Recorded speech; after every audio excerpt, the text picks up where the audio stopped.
She tried to hide the throne's secret. The human saw it instantly. Towers folded into towers, and terraces hung like pages of a closed book. No one who belonged to the city walked its outer rim. The place was both public and not, shown to some, hidden from others, because that was how wealth and fear were kept alive for rulers. Emira moved through her halls the way a river moves through a valley. The path was known, the flow constant, and yet it held small surprises, a weed on a ledge, the flash of a beetle's wing that reminded the listener that flow was not the same as thought. Her people called her Emira with respect and caution. She was tall for her kind, not because her height made her frightening, but because she carried herself as if the space around her belonged to a story she had written. Her skin was the color of old parchment, her eyes like the slow burn of distant lanterns. She expected loyalty and received it in a measured way. The throne sat in a chamber whose ceilings were high enough to swallow sound, and that was the way she liked it. The throne belonged to a past that had been polished into myth. It had been watched, guarded, and spoken of in cautious whispers for generations. Humans, across the span of systems, were often treated like children with sharp tools. They possessed hunger and noisy curiosity. They learned fast and laughed sometimes in the face of danger. To many alien races, that mixture felt like a storm. The Council of the Citadel had long ago declared the inner courts off-limits to humans. There were treaties, written and unwritten, that called for separation. Emira had kept the rule because tradition fit her like a sash. It suggested that she could keep the past in the same way she kept her jewels neat, visible at certain angles and untouchable at others. Elias Kane stepped from his transport into the same courtyard where patrols often passed and where visitors sometimes hesitated. He wore the dark cloak favored by diplomats, a fabric meant to say respect before words could. His hair was cropped short by design. His hands were quick and stained at the nails from years of digging and fixing and touching things that needed human attention. He carried a small satchel and a face that was open like a window. He was not built to look like a ruler, nor did he wish to. He wanted to be seen as harmless because harmlessness, he had learned, had its own power. He had come as an envoy, formally speaking. The human envoy corps were slender threads across the galaxy, small, curious, and often laughed at. Elias knew the world expected him to toe a line of deference, but his real purpose was older than the treaties and the polite bows. He was an archaeologist by training, a man who had spent nights with his head over relics and mornings writing questions into thin, tired journals. He had read about thrones that were more than furniture. He had read about hands that could accept power, and about machines that disguised themselves as ornaments. He had come because certain patterns had a way of calling to him. The throne, he understood in a way he could not explain to most, was a machine that had been waiting for someone to forget what it was. When he first saw the throne, it seemed as the books described, majestic, monolithic, a thing that made the room lean toward it. It was carved from stone that refused a name, veined with a color like the inside of a shell. Around it, glyphs were inlaid in gold. The air above it shimmered sometimes, like heat above a road, and sometimes like the last pages of a book turned too quickly. The attendants arranged themselves in precise curves, like notes on a staff. Emira sat near the throne more often than she used it. She preferred distance, an observer who judged by the small things people did. Elias did not rush. He learned quickly the rituals of a court, the slightest pauses and where they fell. He listened for what was unspoken. He noticed how the attendants' eyes never met the floor at a certain tile near the throne, how a carved column had been set 2 millimeters off the straight line of symmetry, how the pattern at the base of the throne hid in plain sight a line that didn't follow the others. To the casual eye, the work was perfect. To someone who had spent a life measuring seams and gluing broken pottery, a seam that did not line up was not a mistake. It was a story. The chamber had a hum. It was not loud, not the hum of engines or the scrape of metal, but a sound below hearing that made stones feel slightly warm. The locals said the throne hummed, of course, but they meant it as a metaphor for status, for history, for the invisible thread that pulled every citizen into the old stories. Elias felt it differently. He felt it as a vibration in his bones when he stood near the base, like the small tick of a clock hidden in a wall. Where others felt awe, Elias felt curiosity sharpen into a blade of attention. He made his rounds and smiled in the right places. He asked questions about agriculture and trade and the weather systems that fed their terraces. Those were small tests, and his hosts answered with practiced patience. Then he moved more carefully. He asked about the throne's construction in the casual tone of a man who might be trying to learn a new game. Emira answered with stories of craftsmen and oaths and oiled mechanisms, a comfortable narrative. She liked narratives. They were easier to guard than silence. When she noticed Elias looking past the stories, she decided the man was either foolish or content to be a mirror to her legends. Neither worried her. The more he observed, the more Elias felt a warmth like a secret. He watched how attendants dusted the throne. They avoided one groove that curved slightly inward, and they ran their combing tools along a seam that never needed combing. They were practiced in the choreography of ritual. Those small oddities were the pieces of a puzzle put in the wrong drawer intentionally. Elias had solved puzzles for funds and fame, and for the quiet peace of knowing what a thing had been built to do. He had a way of seeing the function beneath the ornament. He did not tell Emira these things. He let them notice his attention, allowed some to admire the human's careful eyes and even to comment on his skill. Among them, he was a novelty, a race that thought in jumps and skips, but sometimes landed on truths like a child pointing out where the magician hid the trick. He let the court assume he was a harmless oddity. That was the trick he preferred, to be underestimated so that one could move unseen.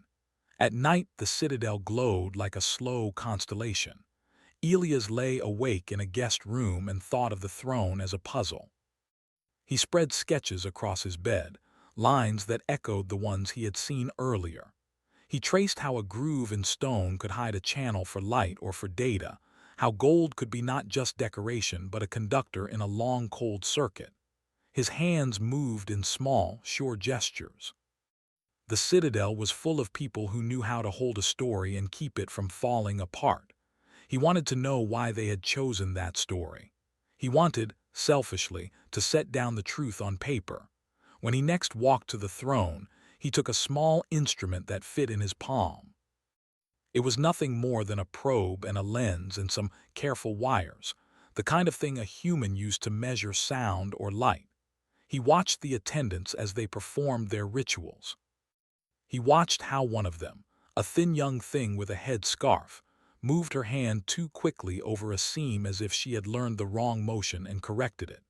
He moved his finger to the same place where her hand had paused the night before and felt the hum stronger there.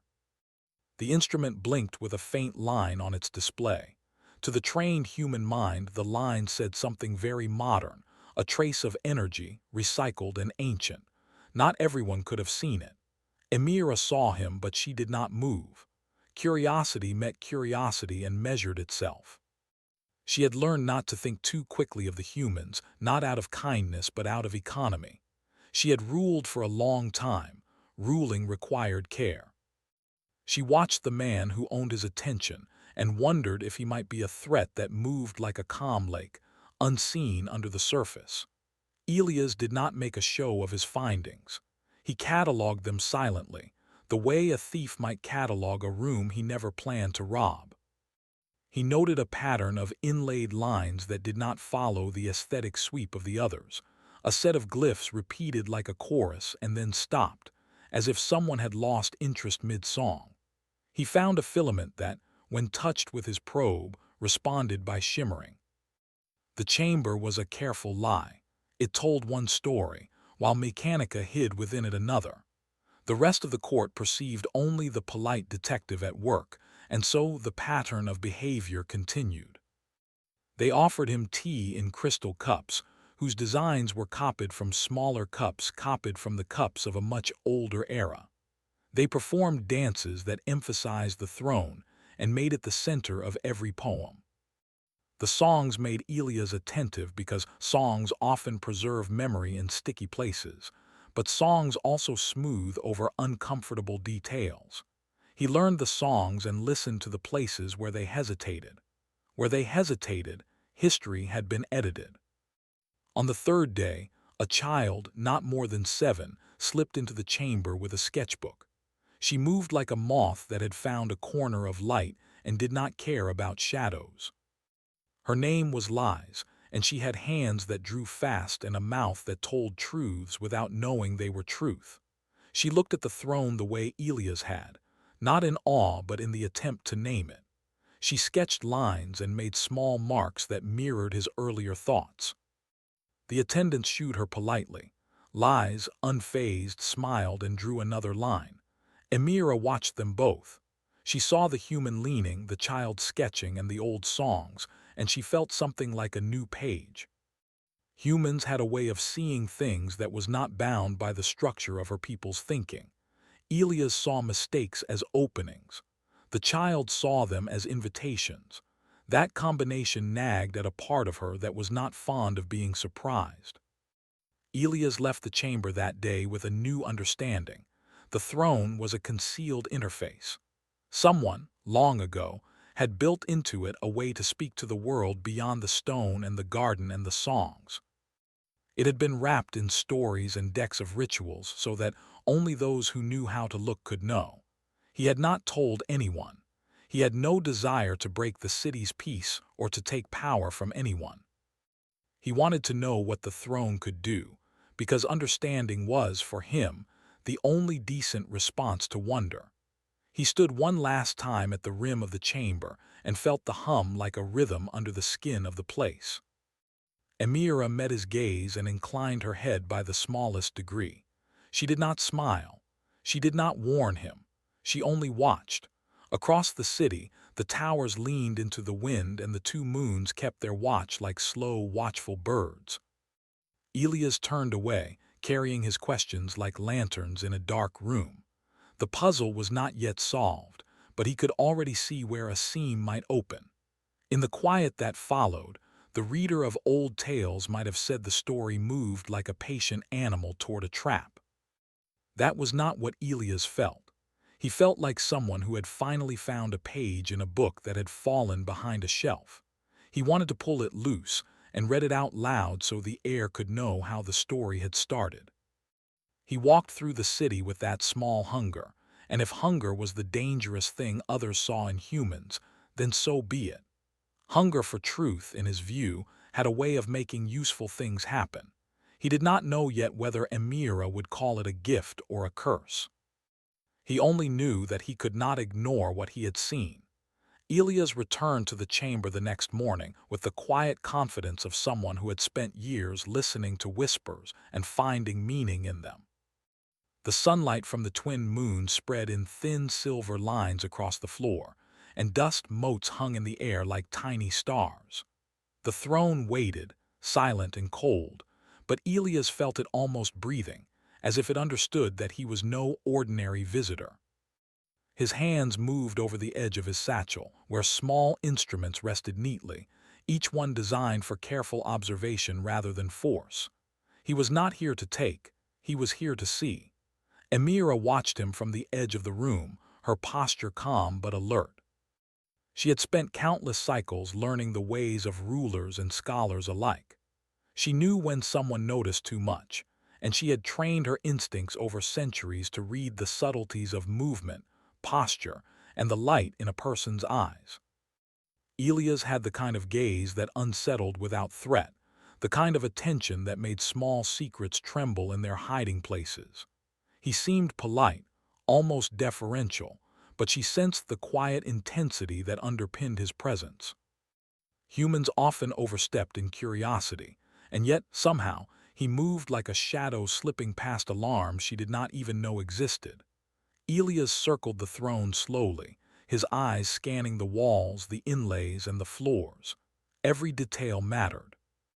The attendants performed their ritual movements, sweeping and polishing, aligning cushions and draping ceremonial fabrics, but he noticed their patterns. One of them paused ever so slightly at a seam, just long enough to betray the lie that all was as it seemed. Another tapped lightly on the base of a column, a tap so faint most would have missed it, yet Elias caught it. His human mind was wired to seek patterns, to read between lines where others saw only perfection. To him, imperfections were not mistakes, they were hints, deliberate or otherwise. He set his instruments carefully, letting them measure vibrations and light. The small device, no larger than a hand, hummed in response to the throne's energy. He traced the lines of gold inlay, following the subtle interruptions in the pattern.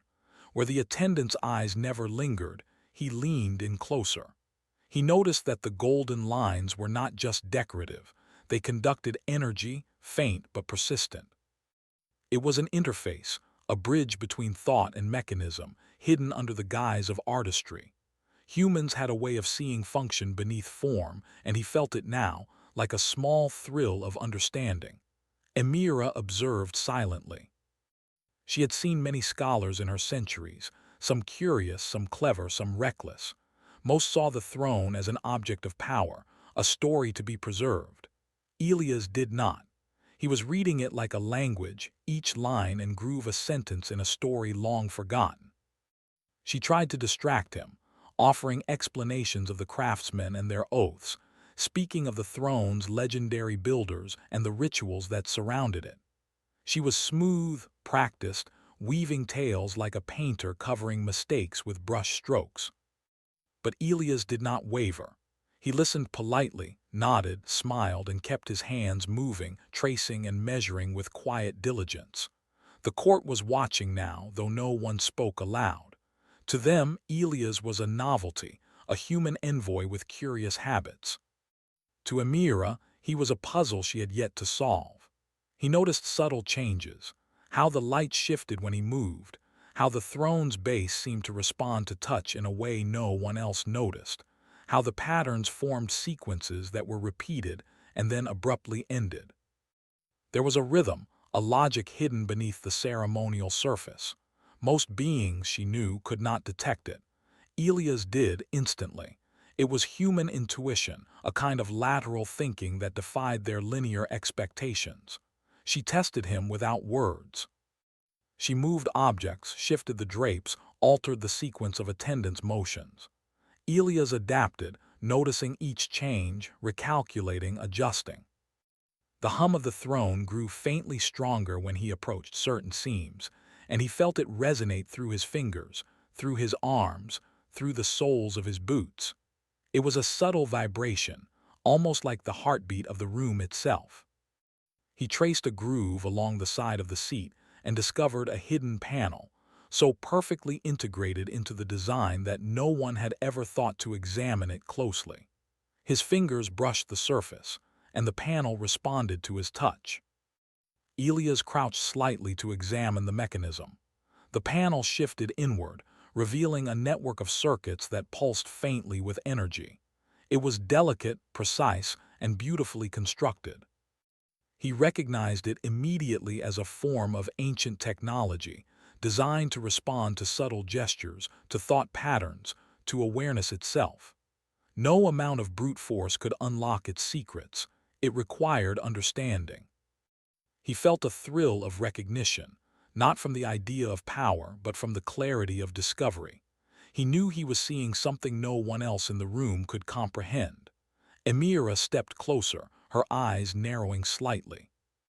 She wanted to see how far his comprehension would go, what limits humans had when faced with complexity. She had ruled for centuries, and the throne had always been a mystery, even to her. She had assumed that its secrets were secure, that only the most loyal of her kind could approach understanding. But Elias was different. He did not follow the expected rules. He observed, calculated, inferred, and most importantly, he noticed what others ignored. The attendants fidgeted, unsure how to react. To them, the human's movements were polite but intrusive. He was not disrespectful, he simply approached with a focus that made them uneasy. One of them tried to subtly redirect him, pointing to an ornamental carving, but he only smiled and shifted his attention back to the hidden mechanisms. His presence exposed their rituals as performance, a carefully choreographed dance that had little to do with the throne's true function.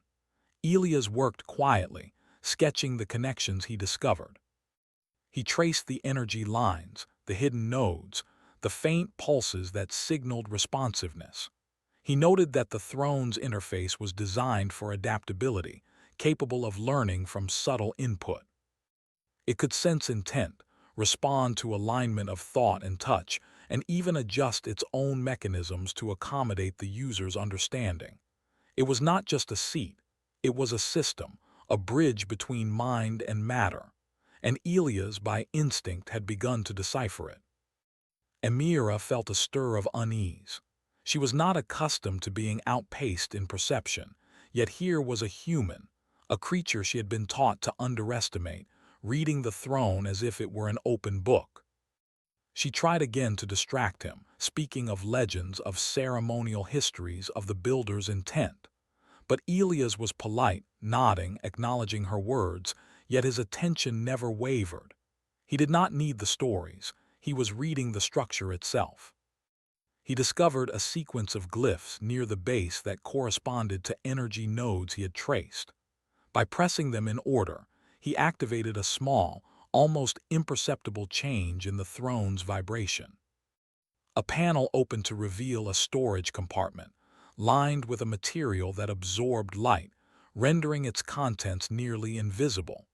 He reached in carefully, feeling objects he could not yet see, and noted their presence. They were tools, keys, and perhaps fragments of knowledge from an era long before Emira's reign.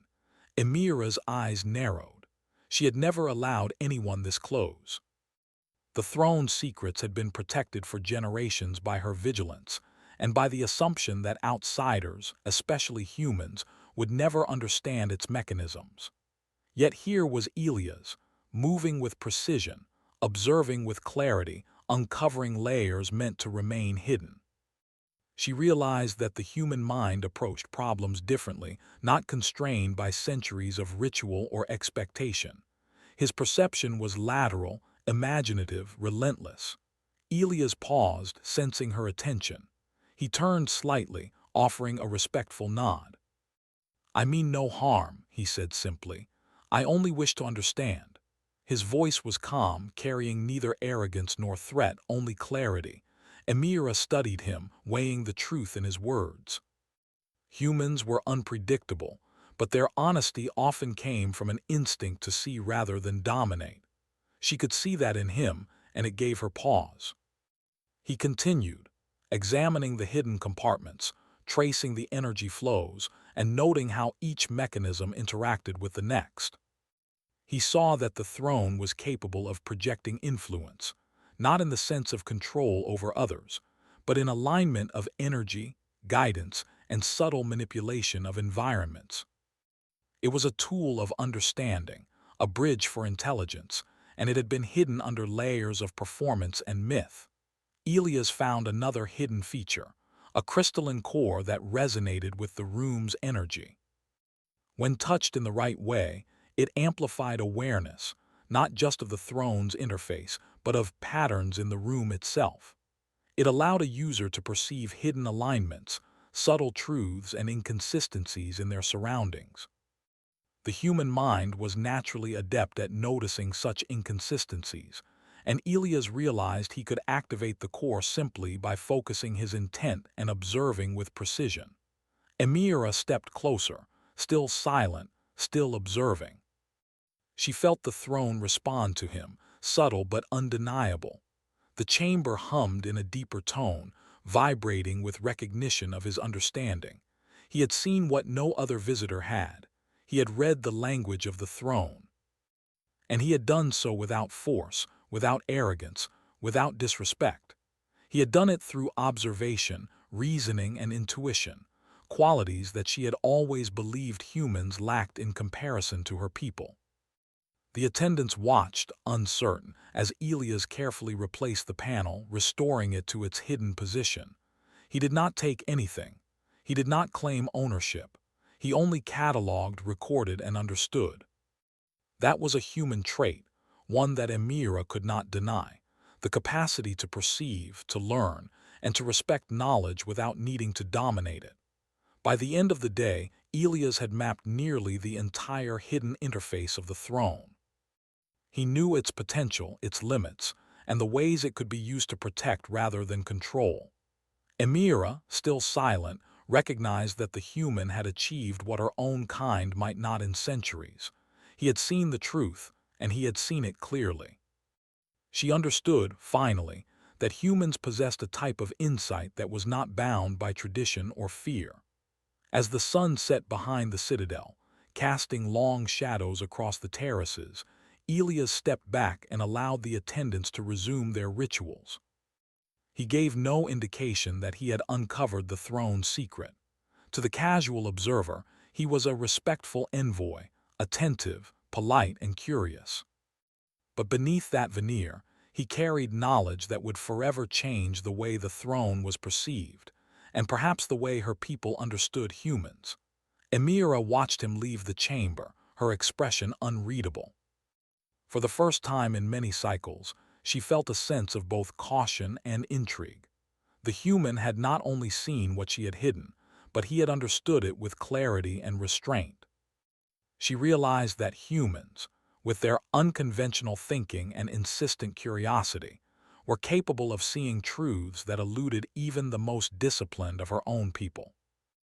And in that recognition, a slow respect began to grow, a respect that could change the future of the citadel and perhaps of their worlds. The throne hummed softly in the quiet that followed, as if acknowledging the presence of a mind that had finally begun to speak its language. Elias, walking away with careful steps, understood only that some puzzles were meant to be admired, respected, and learned from. And he knew, deep within, that this was only the beginning of what humans could see, understand, and perhaps protect.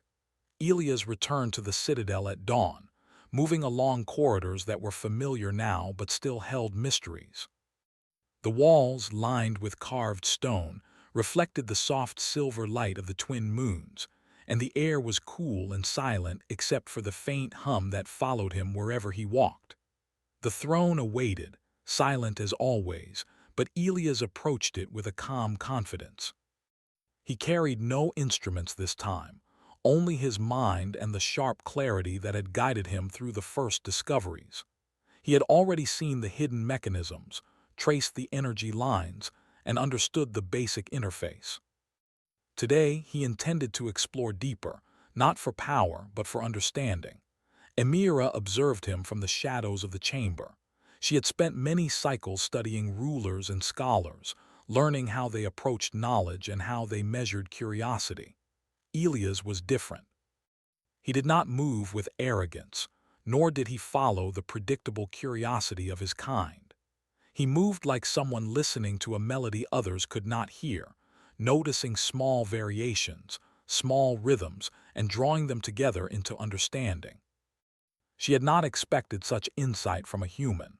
For centuries, her people had dismissed humans as clever but unsuited for subtlety, incapable of perceiving the hidden layers beneath appearances.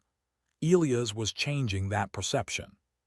He circled the throne slowly, his eyes scanning the gold inlays, the hidden seams, the faint pulses of energy that moved beneath the surface. His fingers traced the grooves he had discovered previously, noting their responsiveness. The throne was not static. It was designed to interact, to respond, to guide.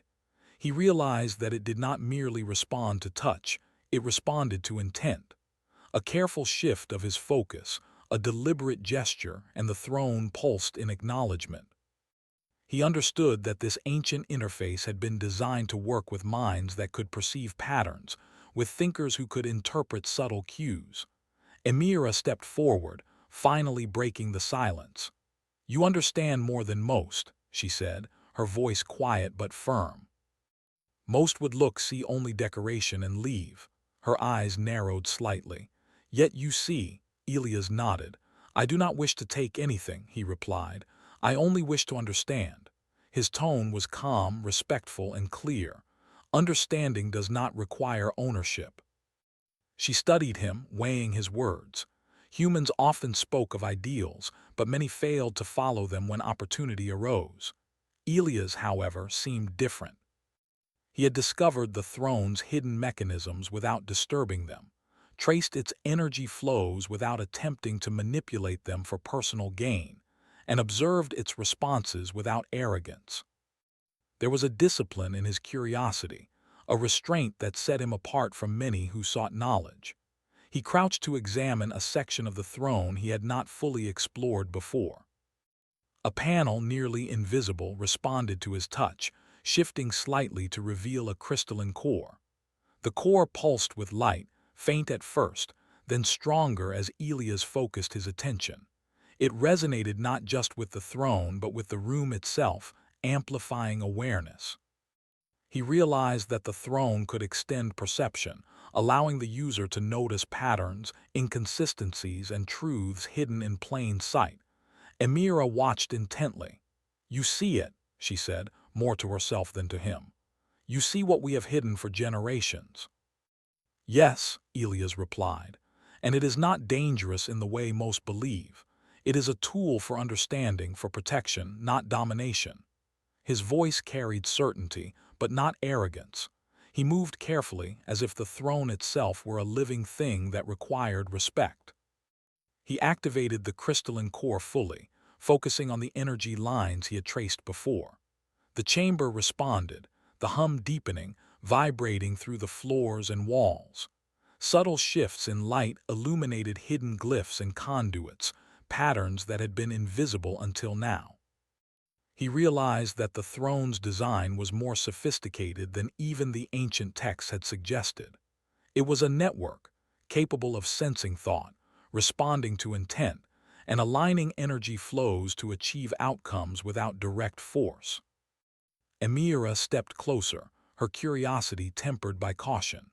She had ruled with careful observation, ensuring that nothing threatened her authority or the balance of her people. Yet she could not deny what she saw. Elias was interacting with the throne in a way that revealed its purpose without seeking to exploit it. His approach was not human in the way her people understood humans.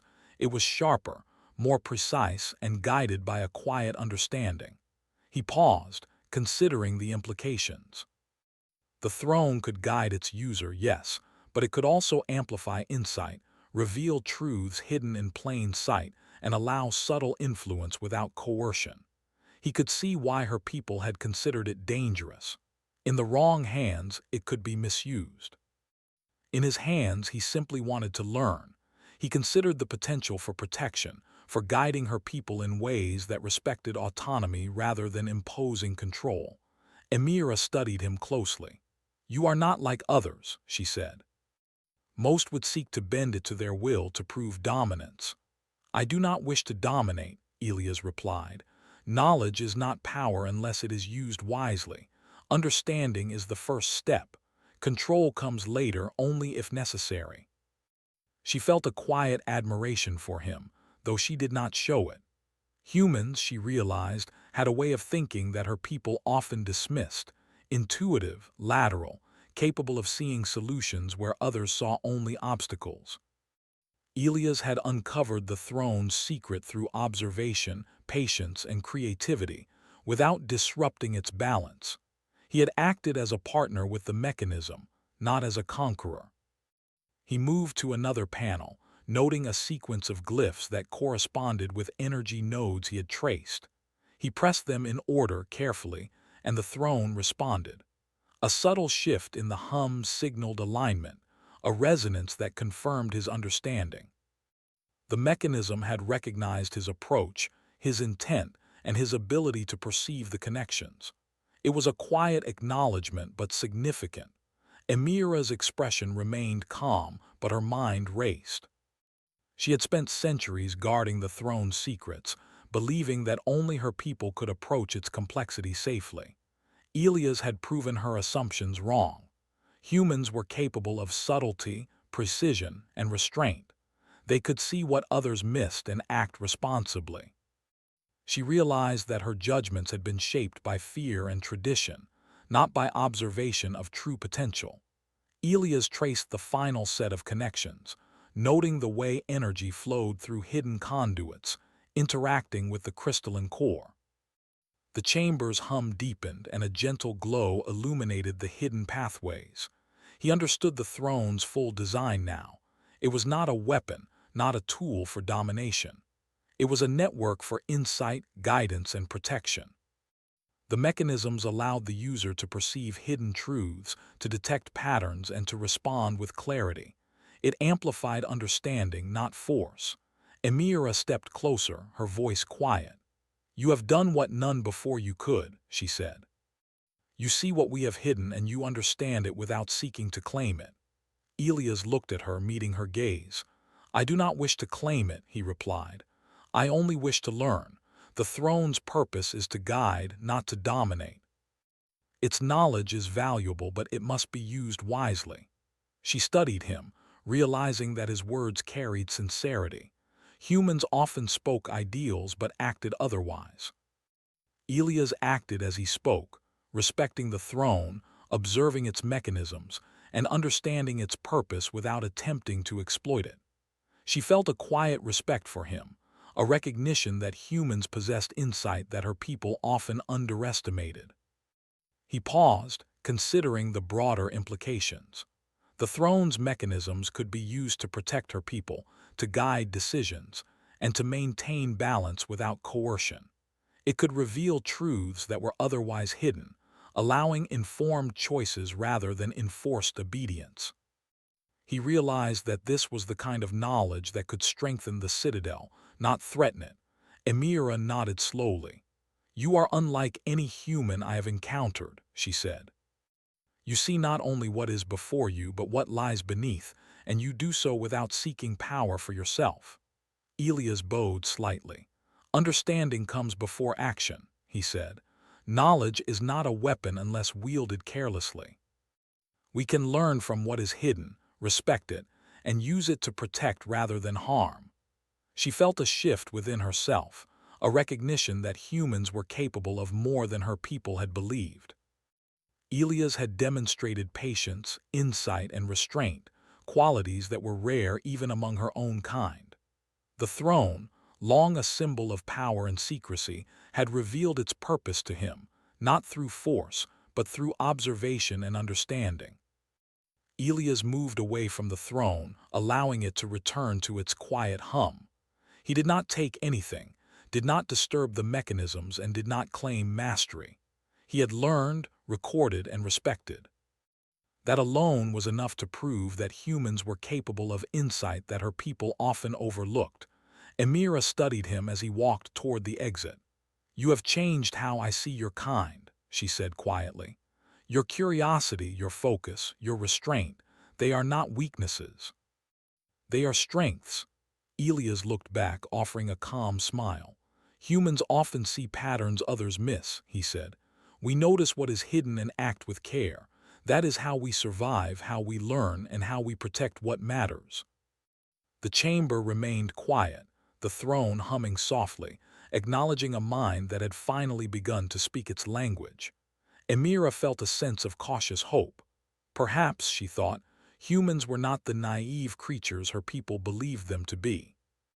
Perhaps they were capable of understanding, of insight, and of wisdom beyond expectation. Elias left the chamber, his steps measured, his mind full of the patterns and truths he had uncovered.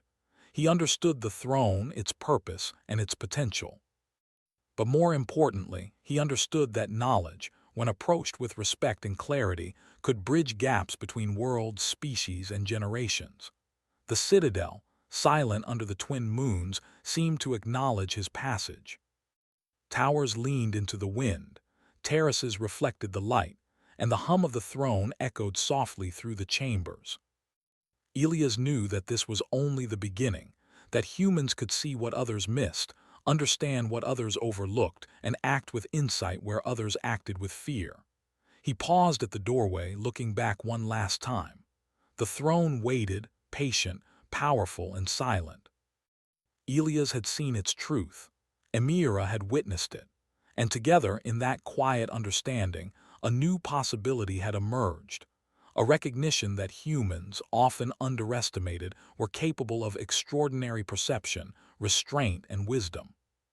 He stepped into the sunlight, carrying knowledge that would change perceptions, strengthen alliances, and prove, quietly but unmistakably, that humanity had its place among the stars, not as conquerors but as observers, learners, and protectors. Elias stepped out into the courtyard, the soft glow of the twin moons, painting the black glass in silver and blue.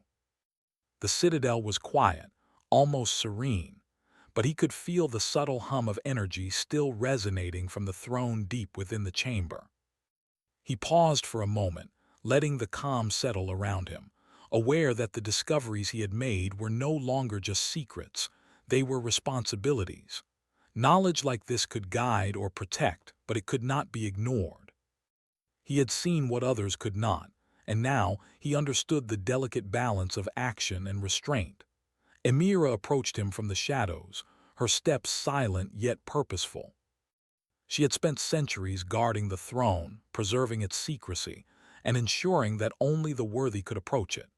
Yet Elias had changed the rules without trying, simply by observing, understanding, and showing restraint. Her people had long underestimated humans, assuming their curiosity was reckless, their intellect limited, but he had proven otherwise. She studied him closely, noting the calm precision in his movements, the careful attention in his eyes, and the way he held himself as someone who knew the weight of knowledge and chose to respect it. "The council will not understand," she said quietly, her voice carrying a mix of caution and curiosity. "They believe the throne's secrets must be protected by fear, by distance, by ceremony. They will see what you have discovered as dangerous." Elias shook his head slightly. "Knowledge itself is not dangerous," he replied. "It is how one chooses to use it that matters. I do not seek control. I seek understanding. That is enough to protect what is valuable." Emira studied him, sensing the sincerity in his words. Humans often spoke of ideals they failed to follow. Elias, however, acted as he spoke. He had uncovered the throne's hidden mechanisms, traced the energy flows, and activated the crystalline core, all without claiming power or disrupting balance. He had acted with discipline, patience, and respect, qualities her people valued but often assumed humans lacked. She nodded slowly, a decision forming in her mind. "Then you will see it fully," she said, leading him back toward the throne chamber. The attendants moved aside silently, their curiosity mingled with caution. Elias followed without hesitation, aware that this moment was unprecedented. He had earned access not through force, not through intimidation, but through understanding. The throne had recognized him as someone who could perceive its purpose without attempting to dominate it. Inside the chamber, the throne stood as it always had, imposing yet patient. Elias approached, his eyes scanning the intricate patterns, the gold inlays, the hidden seams, and the crystalline core that pulsed faintly with energy. He reached out carefully, allowing his fingers to trace the lines he had discovered, feeling the subtle vibrations that responded to his touch and intent. The throne was alive in a way that transcended machinery. It was a system of guidance, insight, and protection. Emira watched silently, her expression unreadable. She had spent centuries believing that only her people could interact with the throne safely, yet Elias was demonstrating the opposite. Humans had a way of perceiving patterns, noticing inconsistencies, and thinking laterally in ways her people often dismissed. He moved with clarity, purpose, and restraint, qualities that made him not a threat, but an ideal partner in understanding the throne's full potential. He activated the crystalline core once more, focusing on the energy lines and hidden conduits he had mapped. The chamber responded, the hum deepening, vibrating through the floors and walls. Subtle lights illuminated previously invisible glyphs, conduits, and nodes, revealing the throne's full complexity. Elias realized that the throne was not designed for domination or control, but for amplification of perception, guidance, and protection.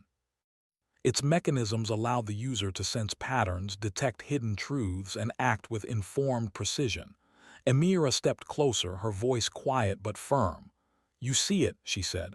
"You understand it fully."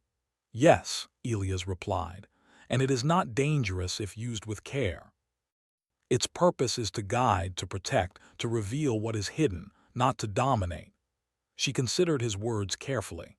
The council, the attendants, even her own instincts would have advised caution, fear, and secrecy. Yet here was a human, moving through centuries of ritual and hidden mechanisms with respect, clarity, and insight. He had proven that knowledge could be approached responsibly, that understanding did not require force.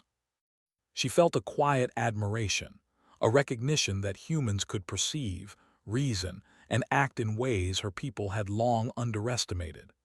Elias traced a final set of glyphs, aligning them with energy nodes in a precise sequence.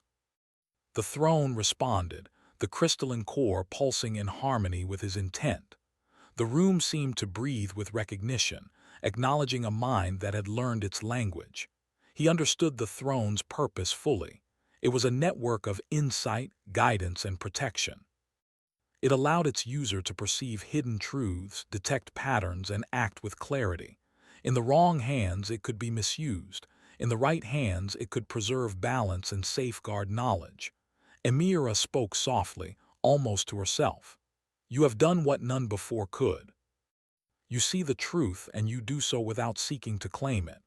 Elias met her gaze, calm and steady. "Knowledge is not ownership," he said.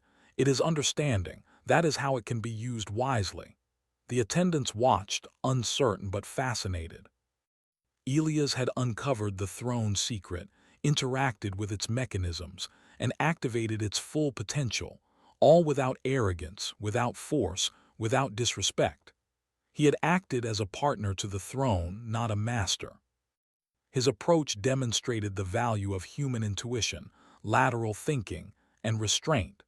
Amira felt a quiet shift within herself.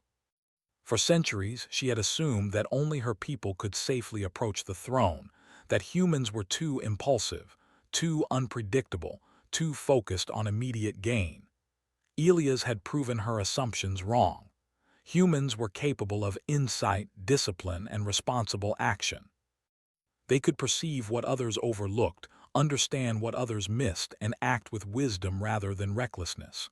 She nodded slowly, a decision forming. "Then we will use it together," she said. "The throne is not for one alone. Its purpose is guidance and protection. You have proven your understanding. Let us act with it." Elias inclined his head respectfully. "Together," he agreed. "Knowledge is most valuable when shared responsibly, when used to guide and protect rather than dominate." They moved through the chamber, aligning the energy nodes and conduits in precise sequences. The crystalline core pulsed brighter, its vibrations resonating through the entire citadel. Subtle glyphs glowed, revealing patterns and insights that had been hidden for generations. Elias guided Amira through the sequences, explaining the logic behind each connection, the reason for each alignment. She followed, learning not only from the throne but from the human who understood its language. The council arrived soon after, summoned by the subtle hum and light of the throne's activation. They expected to find chaos or conflict, a human overstepping boundaries, a threat to centuries of tradition. Instead, they witnessed collaboration, understanding, and respect. Elias moved with precision, Amira with measured guidance, and together they revealed the throne's true purpose. The council members were stunned, realizing that humans could perceive, reason, and act with insight far beyond their previous assumptions. Elias demonstrated the throne's functions carefully. It could sense patterns of energy, detect inconsistencies, and guide decisions without imposing will. It could reveal hidden truths, illuminate concealed knowledge, and provide clarity in complex situations. The council, initially skeptical, began to see the value of his human perspective. He had approached the throne not as a conqueror or manipulator, but as an observer, learner, and protector. Emira addressed the council. This human has seen what we have hidden for centuries. He has understood it fully, acted with restraint, and demonstrated the potential for guidance and protection. Humans are capable of insight, discipline, and wisdom. We must recognize that and act accordingly. The council members murmured among themselves, their skepticism gradually giving way to respect. Elia's actions had proven that humans could be trusted with knowledge, that their intuition and lateral thinking were assets, not liabilities. The throne's secrets, once considered too dangerous to reveal, were now understood by someone who valued understanding over control. Elias continued to demonstrate the throne's capabilities, showing how it could align energies, detect hidden patterns, and provide guidance for complex decisions. He emphasized the importance of restraint, clarity, and responsibility. The council listened carefully, realizing that humans brought a perspective that complemented their own centuries of tradition. Emira watched Elias closely, feeling a sense of pride and relief. She had spent centuries guarding the throne, believing that only her people could approach its complexity safely. Yet Elias had proven that humans were capable of insight, patience, and responsible action. They had not only uncovered the throne's secrets but had demonstrated how that knowledge could be used wisely. By the end of the day, the chamber hummed with a quiet energy, the crystalline core glowing softly, illuminating the hidden patterns and conduits. Elias and Emira had worked together to align the throne's mechanisms, revealing its true purpose, a system for guidance, insight, and protection. The council, once skeptical, now understood the value of collaboration between humans and her people. Elias stepped back, allowing Emira to resume her position near the throne. He had learned, demonstrated, and guided. He had shown that humans were capable of extraordinary perception, restraint, and wisdom. Emira nodded to him, a silent acknowledgement of respect and recognition. As he left the chamber, the citadel seemed alive with possibility. Towers reflected the twin moons, terraces glowed softly, and the hum of the throne echoed through the halls. Elias knew that this was only the beginning. Humans had proven their value, their insight, and their ability to act responsibly. They could perceive what others missed, understand what others overlooked, and protect what others took for granted. He paused at the exit, looking back one last time at the throne, its crystalline core pulsing softly in acknowledgement. Emira met his gaze, a subtle smile forming. Together, they had bridged understanding between species, revealed truths long hidden, and demonstrated the value of human perception and wisdom. Elias stepped into the courtyard, the soft light of the twin moons illuminating his path. He carried knowledge, understanding, and the quiet proof that humanity, often underestimated, had its place among the stars, not as conquerors but as observers, learners, and protectors. The citadel, once a place of secrecy and fear, now held the promise of collaboration, insight, and respect. And Elias, with calm determination, walked forward, ready to continue proving that humans could see what others could not, understand what others overlooked, and act with wisdom where others hesitated. The night was calm, the moons hung low and steady, and the citadel hummed softly, a subtle acknowledgement that knowledge, when approached with clarity, respect, and restraint, could bridge worlds, species, and generations. Elias, walking beneath the quiet glow, felt the weight of understanding and the promise of what humanity could achieve. And in that quiet recognition, the seeds of a new era had been planted, one where humans were not underestimated, where insight and restraint were valued, and where the true potential of knowledge could be realized. She tried to hide the throne's secret. The human saw it instantly.